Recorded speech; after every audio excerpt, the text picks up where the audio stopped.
ওসমান হাদির জানাজার দাঁড়িয়েছে সব। কিছুক্ষণের মধ্যে জানাজা শুরু হবে জাতীয় সংসদ ভবন চত্বর। আমরা যেহেতু ওসমান হাদির লাশকে আমরা জাতীয় কবি কাজী নজরুলের কাছে দাফন করার ব্যবস্থা করতেছি। আপনারা সবাই এই প্রোগ্রাম শেষে জনতা মিছিল নিয়ে শাহবাগে চলে যাবেন। আমরা ওখানে গিয়ে আপনাদের সাথে দাফনের পরে কথা বলবো।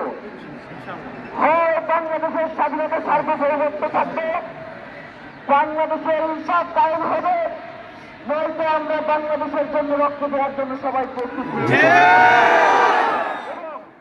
সংসদ ভবনের দক্ষিণ প্লাজা ভিতরে এবং বাইরে মানিক মিয়া রোডে একদম পরিপূর্ণ হয়ে গেছে, কোথাও জায়গা নেই। সামনে রোড, পিছনে রোড, লোকারণ্য। কখন কি ব্যবস্থা গ্রহণ করতে হবে আপনাদের সকলকে, এই লক্ষ লক্ষ মানুষকে আজকে শরীফ ওসমান